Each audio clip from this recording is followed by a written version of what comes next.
Good to see you back. This is a film that impressed me the first time I saw it, and it impressed me even more the second time. It's a sports film with many sharp edges, a great performance by a screen legend, and his ensemble supporting cast. Shot in gritty black and white, leaving you in no doubt how dirty the fight game is, and the role that money, or more accurately that gambling, plays in it. It is The Harder They Fall from 1956. The film is based on the novel of the same name by Budd Schulberg. Schulberg, who was also an Academy Award-winning screenwriter, was originally hired to write the screen adaptation. He took the job on the condition that he could work from home and avoid contact with Harry Cohn, the head of Columbia Pictures. Cohn and Schulberg's father Ben had maintained an acrimonious relationship since the time when Ben was the head of rival studio Paramount. When Cohn heard of Budd Schulberg's attachment to this film, he immediately turned the screenwriting duties over to Philip Yordan.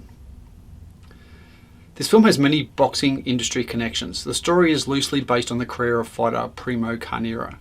Many boxing historians believe that Carnera's managers, without the boxer's knowledge, paid most of his opponents to throw their fights.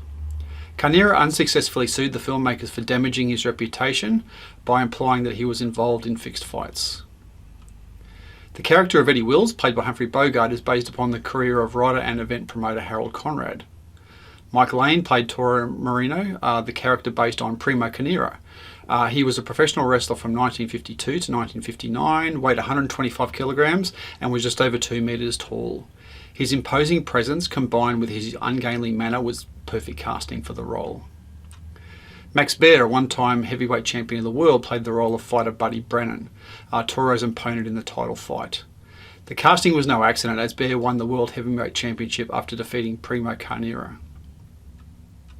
Jersey Joe Walcott, who played sparring partner George, had also been heavyweight champion of the world. Walcott was an active boxer from 1930 to 1953 and was heavyweight champion from 1951 to 1952. Joe Greb had a small uncredited role as a brain-damaged boxer who gives an interview about the damaging effects of the sport. In reality, Greb boxed professionally for 12 years, had 119 bouts, and as a result suffered irreparable brain damage. He was a vocal advocate for fighter safety, and he essentially plays himself in this film. This was Bogart's last screen appearance, and in my opinion he was an actor who got better with age and with time, with many of his later roles being amongst his best. This role and Bogart's performance makes the film as good as it is. Shot in late 1955, this was not long before Bogart's cancer diagnosis in January of 1956.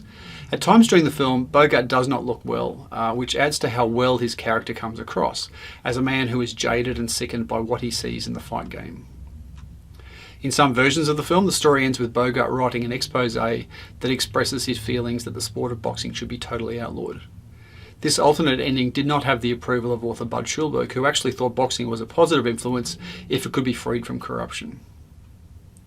Jan Sterling, who played Beth Willis, Bogart's devoted and sweet wife, it's a stark contrast to her other great performance in Ace in the Hole in 1951, where she was pure evil. One of Hollywood's more talented and watchable stars on screen, Sterling never reached the top echelon of stardom, but was popular with audiences for her sexy pout and flashy style in dramas, film noir, and comedies. Rod Steiger played the headman Nick Benko. Steiger was a product of the Actors Studio, the main proponents of an acting style known as the method. Humphrey Bogart was not a fan of working with Rod Steiger and his method acting technique. He confided to a friend that this scratch your ass and mumble school of acting doesn't please me. Steiger's big break came a few years earlier in On the Waterfront in 1954, where he played a ruthless gangster who willingly sacrifices his brother to get what he wants. And a little over a decade later, in 1968, he took home the Oscar for his role as a small-town sheriff in the racially charged, multi-award-winning film In the Heat of the Night. Now, as I said, the second time I saw this film was the most powerful, the reason being that I saw it on the big screen, which, again, is a surprisingly different experience. The sequence that includes the heavy beating that Toro endures was visceral and deeply sickening. The violence is nauseating, which is honest and a better way to tell a boxing story than the cartoonish violence of films like the many Rocky sequels and spin-offs. Now, of course, I'd recommend that you watch this film, but do yourself a favour and watch it on the big screen if possible. As big a screen as you possibly can, actually. You'll see what I'm talking about. Like I said, what I suggest you do is go to our website, find our virtual screenings page, find the link to this particular film, click on it and watch it, and as always, see what you think. Let others come back and tell us, and let others know what you think about this particular film and whether you would recommend it for them also. And then we'll see you back again in the not too distant future for our next classic films review. Catch you next time.